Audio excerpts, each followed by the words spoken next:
Hello learners, welcome to the Arpit in Library Information Science at IIT Delhi. I am Dr. Rajkumar Bharadwaj, librarian at St. Stephen's College, University of Delhi. Today we are going to discuss research data management in higher education institutions. Primarily we will discuss the benefit of managing the research data to the researchers, to the institutions, its life cycles, various other challenges associated with the research data management and the data interview and various component in the training parts. So, if you look into the libraries around the world have been facing fund crunch, less manpower and various other issues. However, these issues are severe in Indian libraries.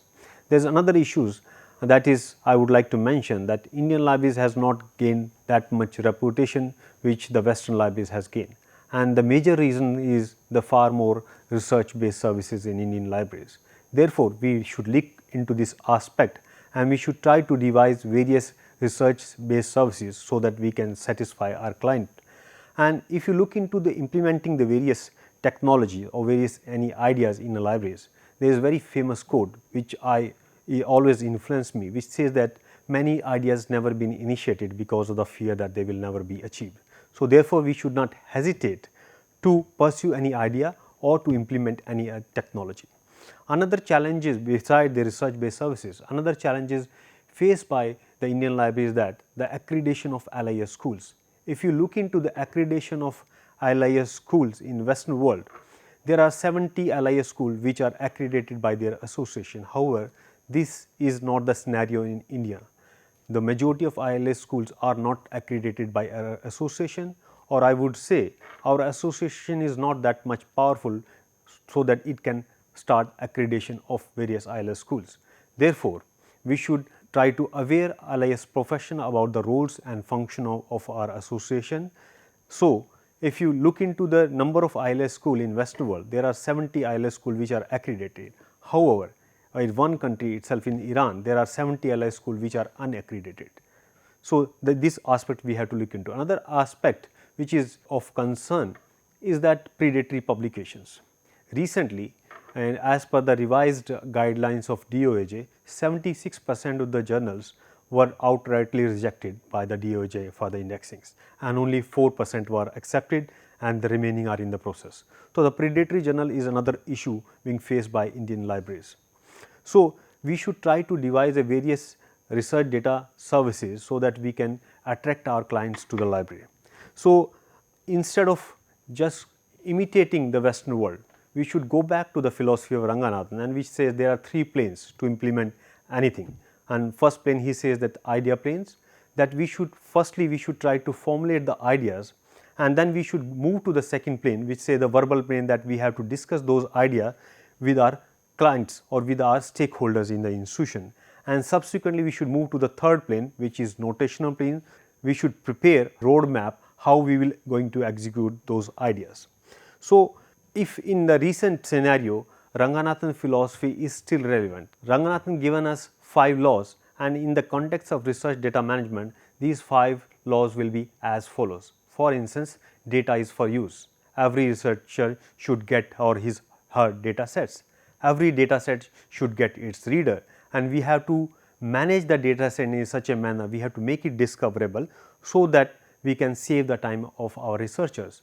And we also keep in mind while implementing these our idea or while managing the research data management, that research data is a growing organism. Research data will grow over a period of time. So, we have to keep in mind that we should adopt or implement such technology. We should structure our data management service in such a fashion that when the data grows, we should be able to manage those data sets. And if you look into the various skills and role, they are also changing over a period of time. So, research data coordinators positions are coming in Western worlds, who manages and change in the organization, who negotiate and who influence.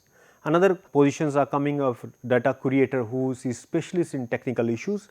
Another is data librarians, who is more concerned about data description and its ethics. And the fourth is a research tool sports specialists, who help the research in picking the relevant tools and technologies. So, now we need to understand what is research data. Research data is any information that has been collected, observed, generated or created to validate original research finding, although usually Digital research data also include non-digital formats such as laboratory notebook and diary. So, we have to keep in mind here, research data is not confined to the data set which we collect during the research. Any tools, any equipments, any technique which validate the finding of the research is also part of the research data. There is one definition given by Engineering and Physical Sciences Research Council UK, which states that research data is defined as recorded factual material commonly retained by and accepted in the scientific community as necessary to validate research findings. Although the majority of such data is created in digital format, all research data is included irrespective of the format is created. So, what is research data? Research data is diverse because it comes from various sources. Sometimes research data is very sensitive. For instance, the medical data of patients, that is very sensitive, and research data is massive and complex. Sometimes it is a derivative. Research data is multi-sourced, valuable and a costly affair. Research data is a community based and it is generated by information intensive processes. So, what are the sources of research data? The sources of research data is observational data is captured in real time and is usually irreplaceable. For example, sensor data, survey data, sample data and neuro images. Another source of research data is experimental data is captured from lab equipments. It is often reproducible, but this can be expensive. Example of experiment data are gene sequence, chromatograms and toroid magnetic field data. Another is simulation data is generated from test modules, where modules and metadata are more important than output data, for example, climate models and economic models. Another is derived or compiled data has been transformed from pre-existing data points. Another is reference or canonical data is static or organic conglomerations of collection of smaller data sets, most probably published and curated. Now, we look into the aspect of open data. What is open research data? Open Knowledge Foundation has defined open data in the open definition as machine readable, available in bulk and provided in open format.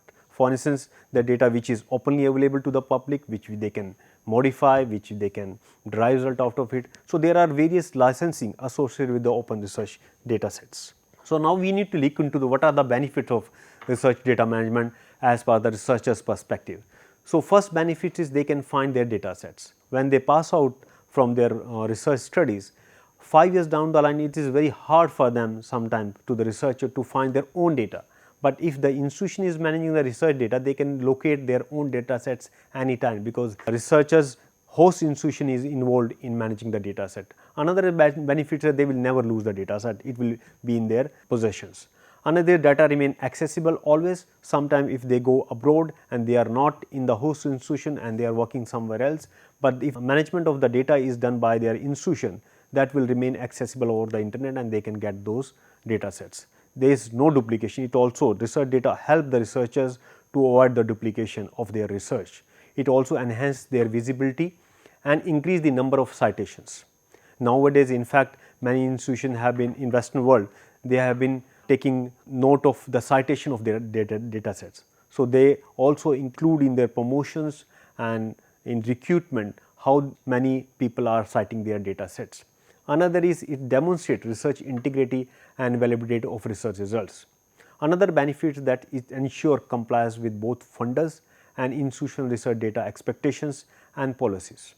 Another benefit is you can also benefit from high quality data collected from other researchers that is available for you to use in your own research. So, that is another benefit of managing the research data, that when every institution will start managing the research data, you can also take advantage of the data set which are created by other researchers, and it will also help in collaboration with other researchers. Another benefit is that enabling the exploration of topic not envisaged by the initial researcher. Sometimes it happens that researcher, when they finish their research work, after 2 or 3 years down the line, they invested something else and they can derive some data out of their collected data and they can come up with a different topic, they can come envisage different topic from other people data sets also. So, these are the benefit of from the researcher's perspective. If you look into the benefit of the institution perspective, it showcases research data output to a global. So, if a small institution, if they are managing their data set, they can showcase the research data output to the people world over. It also attract new collaboration and research partnership. It also strengthen the research environment and infrastructure in institutions. It also ensure with the research data expectation of funder and publisher, because nowadays various funder has also a requirement in Western world that institutions should take a responsibility of managing their data set, then only they will grant funds to the institution or to the researcher.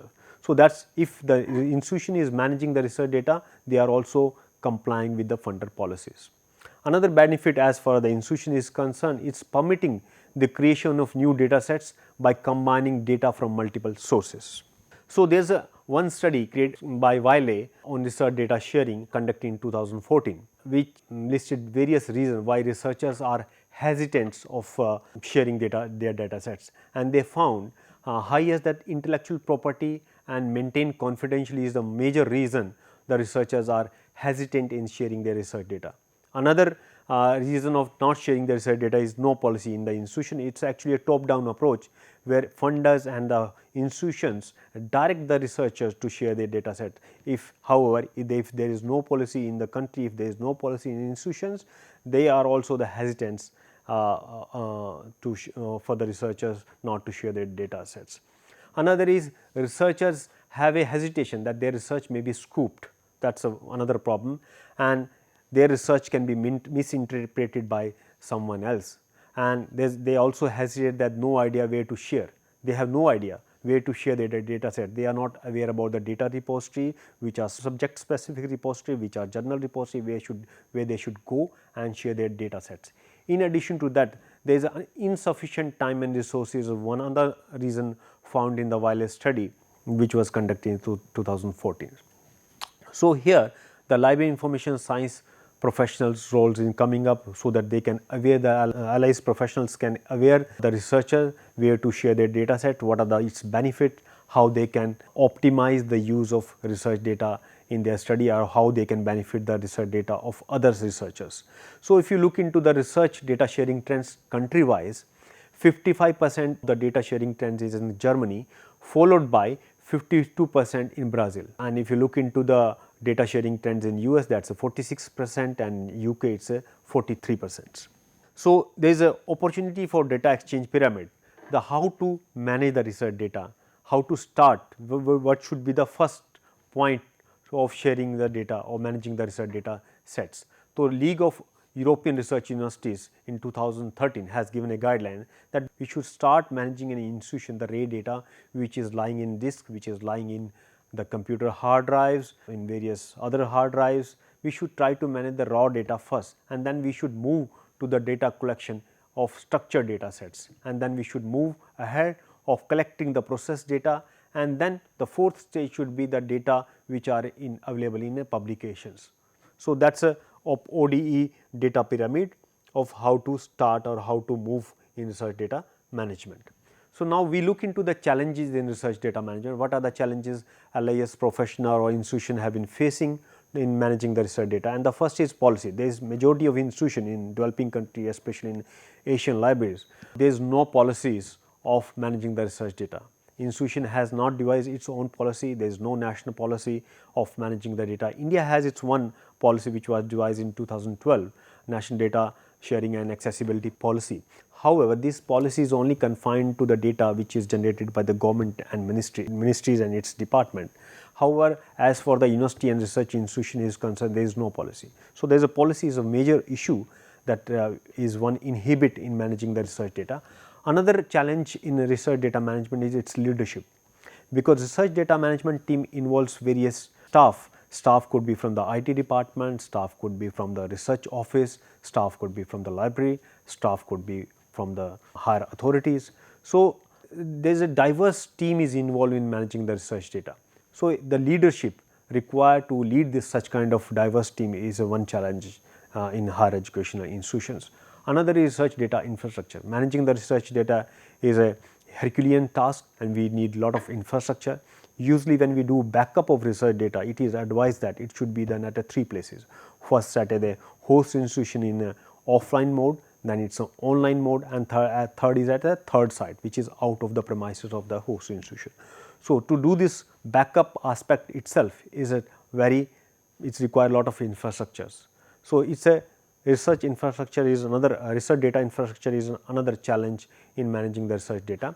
Another is cost involved, cost is a loss of cost involved in managing the research data, that is another challenge in this aspect. And there is another is advocacy. There is no advocacy from the researcher side, there is no advocacy from the research office side, or there is no advocacy from the leadership side. So, advocacy is another problem in managing the research data. Another is description and legal issue. Describing the data is one of the challenging tasks. If you look into the publication description, library and information science follow various standards, various controlled backup that we use to describe the publication. However, the describing the data set is much more challenging than the publication. So, that is one of the challenge. Another is legal issues. So, legal issues are also not set as far the data management is concerned. Another is roles and responsibility. Since many people are involved from different disciplines in managing the research data, their roles and responsibility are not well defined. So, that is another challenge. Another challenge of managing the research data is that data discovery. To make the data discoverable, we need a robust technology, a robust information system. So, there are open information system which help in managing the research data, but they are very complex. It is difficult to understand their architecture. So, data discovery is a challenge for LIS professional or the community involved in the research data management. Another is trustworthiness of the data. So, how to check the reliability of data is another challenge. So, that is these are the challenges we have been facing in managing the research data. As far as the development is concerned, research data management, there are various publishers who have taken a lead in this aspect, and for instance, the BMJ, Nature, PLOS and PLOS Public Library of Science, they have made it mandatory when the researchers submit their papers for manuscript for publication, they have to submit the research data along with the manuscripts. So, that these are the prerequisite requirement if they would like to publish their manuscript in these publications. So, now we look into the data license aspects. So, who owns the copyright in the data? University as a researcher, that is a major aspects. In many cases, university own the copyright by the default, and sometimes it depends on the funder requirement in case of research projects. Funder have their own policies that who will own the copyrights. So, another data licenses are that like Open Data Commons, Creative Commons and Open Government licenses. So, these are the licenses associated with the data sets. But the most popular license in not only in publication, but in data management is the Creative Commons license. Creative Commons license has given 6 attributes, and first attribute says CC0. The data set which has given CC0 attribution, that kind of data sets are free. People can modify it, they can derive result of it, they can use it for the commercial purpose also. In fact, there are various instances where the government GOV data, open government data has been used by the third party for the commercial use, and government has also allowed it. So, this is the first attribution which facilitates the researchers to do whatever they wish to do with the research data, and this is only feasible under the CC0 license. Another license is attribution alone by CC-BY, means they can modify it, the attribution alone, and the third is CC-BY-SA. If they modify the data set or if they have derived result out of it, they have to share the data set with the same license. And the fourth attribution says they cannot use it for the commercial purpose, and another says you can not use it for commercial purpose, but you can modify it, but you have to share with the same license, which license you got it at first hand. And another attribution says you cannot derive result out of it, and the last which says you cannot use it for the commercial purpose and you cannot derive result out of it. So, these are the attribution associated with the Creative Commons licenses. So, as far the research data management life cycle is concerned, it has various modules or it has various aspects of research cycle. And first says data management plan. We have to plan that how we will manage our research data. We also have to define here what are the data formats we will receive, whether the data will be in a JPG format, whether it will be in a PDF format, whether that will be in Excel format. everything we have to define at a planning stage, and then we move to the collection stage. Then subsequently we move to the description stage. We will describe the data, then we will also associate various tools so that we can analyze these data sets. We also have to keep in mind research data management is a very Herculean task, and it is not just collecting and describing and make it discoverable. We also have to manage the tools, softwares involved in analyzing the data sets. For instance, 5 years down the line, the software which is helpful to analyze the data sets is not available in the market. So, there is no use to manage such kind of data sets. So, research data management team will be responsible to manage such tools also, so that 5 years down the line such data can be analyzed and results can be derived out of it. And subsequently the cycle will move and we will archive those data sets and we can publish those data sets by assigning DOI or any other identifier. So, this is research data life cycle. If you look into the planning stage, research data planning stage, it has lot of checklists. First is administrative data checklist, another is data collection, document and metadata, ethics and legal compliance, storage and backup, selection and preservation, data sharing, responsibility and resources. So, this is the planning cycle where various issues are involved and we have to address these issues. The most important aspect in this is legal issues. So, as a library professional, we also have to look into our roles and responsibilities. We have to fit in ourselves where we can educate the researcher. Can we data description is obviously the LIS professional part, but we have to also look into our roles in legal and ethical issues. We have to look into our roles in the data creation aspect. We also look into the roles of storage and sharing aspects, and we also have to look into the project description. So, here data literacy is a major aspect, major role LIS professionals can play. So, there are various aspects in managing the research data, and there are various roles we can LIS professional can fit into, and there is one other important role is data management planning. So, in data management planning is one of the most important aspect where we educate the researcher how they should go ahead in managing the data. In some of the funders prerequisite conditions, researchers have to give their data management plan along with their proposals. So, here LIS professionals can help the researchers in preparing the data management plan. In fact, University of California has also devised a tool that is called DMP tool and it is available online on dmptool.org, where they can give their requirements and they can prepare their plan automatically. While preparing the DMP, LIS professional should ask various questions to the researcher so that they can prepare a better data management plan for the researcher for their projects.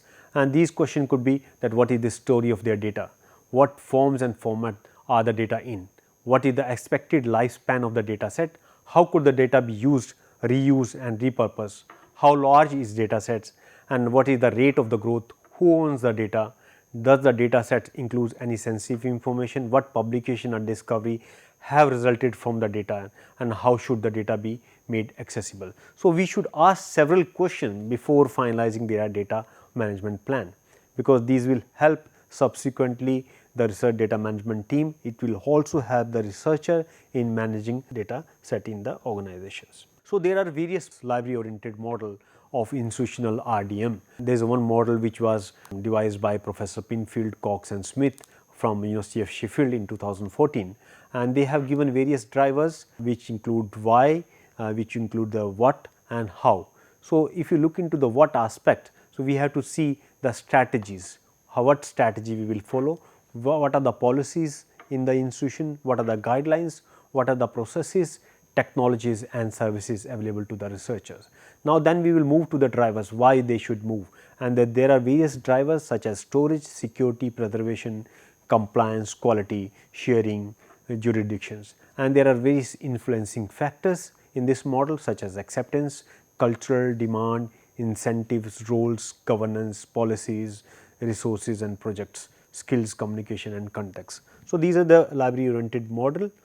And if you look into the various software associated with the research data management, they are like Dataverse, NADA, Hubzero, CCAN and DCAN. These are the popular software in developing the data repository in organizations. So, as far the roles and responsibility as concerns, research data owners roles are data management plan, depositing, making data open, reuse, retention and relegations. Data scientists have their own role, for instance data collections, exploit and analysis, technology watch, providing help in reuse, decision about data after the project. And librarians have their own role, for instance the data management, data discovery, curation, preservation, data publishing, licensing, citations, DMP and technology was. So, these come under the librarians roles. As for the management is concerned, their role is devising policies, making people aware about the policies, enforcing the policies, educating the people and developing culture in the organization. As for the IT services are concerned, their roles is the software development, installation, its management, storage of contents, authorization, backup, structuring the data and training support. However, LIS profession can also fit into the training part. If you look into the training component, what we can cover in the training part is that we can train the researcher about writing a DMP. We can also train the ethical issues related with the data, and we can also train the researcher about the legal aspect associated with the data sets, managing the sensitive data, how they should deal with the sensitive data, because sensitive data is a very vital aspect in this whole aspect. So, we should educate the researcher before starting a project or before starting the research work how to deal with the sensitive data. We also have to educate research about data licenses, data quality and standards, data process manipulation and design, data analysis tools and technique, data visualization and citation of data, documenting data and searching, data sharing and long term data preservations could be component of training part. So, whole RDM aspect can be evaluated. Anguish in his publication in 2014 has developed evaluation model of RDM services on the basis of context, input, activation, output, interaction and outcome. So, whole RDM aspect can be evaluated on the basis of these aspects. So, there are various famous data repository where some of them are open, where researcher can go and deposit their data. So, as a LIS professional, we can educate researcher which are the repository their data sets, and some of them like Zenodo, which accept article, conference proceeding, data set, software code across all disciplines. Beside this, facilitate open data submission to researchers. DRIAD is another data repository which is a non-profit organization. It hosts scientific and medical data sets and record associated to the published articles. However, recently it announced that with new platform it allows data set to be published which are not related to the journal. So, the DRIAD are also accepting such kind of data sets which are not associated with any publications. Another data repository, Fixture, which is a proprietary data repository, it contains all data deposition to the researchers of all disciplines. It also hosts preprint and other scholarly output. It also facilitates shared project workspaces to group of researchers. It also aligns with welcomes open science directives. Another data repository which is very famous and very popular among the researchers is Mendeley dataset, which contains around 10.7 million datasets from domain specific and across domain data repository from varied disciplines. It also provides DOI to each dataset. It received Core Trust Seal certification. It also offers wide range of institutional packages for research data management. Recently, the DRIAD and Zenodo partnership is also announced. So, these are the famous data repository where researchers can submit their data set. If in case their host institution is not managing their data sets, they can directly go to these repositories and they can submit the data sets there. If you look into the research data repositories worldwide, number of research data repositories worldwide, United States is the leading country which has around 953 data repositories. However, in the whole Asian countries, the number of data repositories is only 176. And if you look into the Indian aspects, we are having only 45 data repositories which are listed on the registry. So, we are far behind. LIS profession should look into this emerging area, and we should try to establish a data repository in our institutions.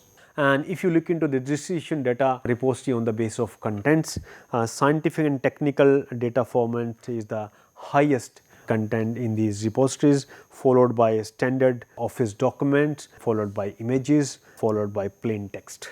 This graph shows the number of contents in the data repositories, For instance, structured graphics content is 749, audiovisual content is 387, software applications 371, source code 113, and configuration data are about 55. As far as the data licenses used in these repositories, the data which I am presenting here have been taken from the registry of research data repository, and which shows that there is not standard license being followed in these repositories. However, the copyright is being followed in 846 data repository, and Creative Commons is being used in 579 data repositories, and 296 data repositories are public domain, CC0 being followed in 89 data repositories. As far as the type of access for research data repositories are concerned, there are various types. For instance, the open access type, trusted access, and restricted access.